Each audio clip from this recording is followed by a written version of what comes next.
पंजाब और KP assembly के deal Rawalpindi के तारीखी जलसे में कप्तान का फैसला आज पार्टी ने तौसीक कर दी। फवाद चौधरी ने पीटीआई इजलास के बड़े फैसले से आगाह कर दिया।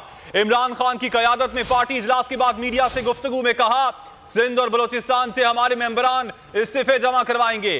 केपी पंजाब असम्बली के बाद सिंध अरकान से इस्तीफे लिए जा रहे हैं। कौमी असम्बली के स्पीकर को कहा जाएगा कि इस्तीफे मंजूर किए जाएं।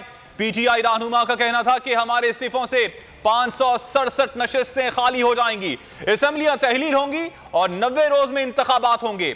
आज पार्लिमानी बोर्ड तश्कील दे दिया जाएगा। इमरान खान आज वजीर आला केपी और कल वजीर आला पंजाब से मुलाकात करेंगे। मजीद उन्होंने क्या कहा, उन्हीं की जुबानी सुनते हैं।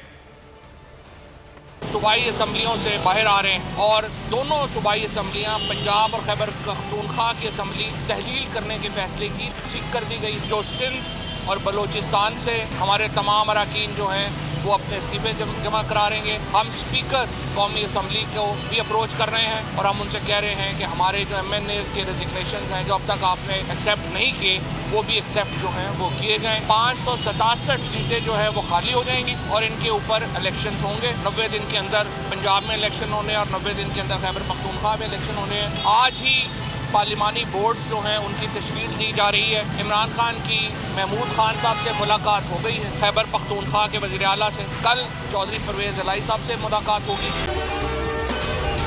अगर आपको ये वीडियो पसंद आई तो हमारे चैनल को सब्सक्राइब करें और बेल आइकन पर क्लिक करें।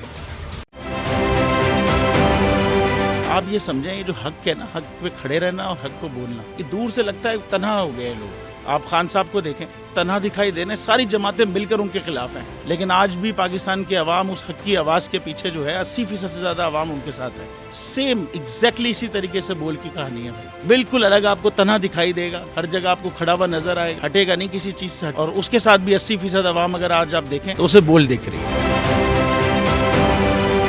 जाली केस है ना, ये हम पे उस वक्त बनाए गए थे जब हुकूमत यही थी, इन्हीं लोगों की हुकूमत थी ना। और ये जाली केस, इनको मैं नहीं कह रहा इस केस को जाली केस, इनको पाकिस्तान में क्या पूरी दुनिया में एक ऐसा शिकायत कुंदा नहीं मिला, एक ऐसा कंप्लेनेंट नहीं मिला जिसने ये कहा हो कि हमारे साथ फ्रॉड हुआ है। तो ये खुद ही बन गए कंप्लेनेंट और ये खुद ही इन्होंने खुद ही इन्वेस्टिगेशन की, उसकी खुद ही तफ्तीश भी की, यानी कि कंप्लेनेंट भी है, इन्वेस्टिगेशन ऑफिसर भी है। और इन द एंड इन्होंने फिर उसके बावजूद ये कोर्ट में जमा कराया कि जी ये केस जाली केस था और इसमें किसी किस्म जो कुछ एग्जैक्ट कर रहा था सब लीगल। ये मेरी बात नहीं है, ये इनके इन्वेस्टिगेशन ऑफिसर की बात। सबसे ज्यादा व्यूज और सबसे ज्यादा रेटिंग के साथ बोल आज भी रहा नंबर 1 पर। सब्सक्राइब करें और बेल दबाएं ताकि कोई खबर रह न जाए।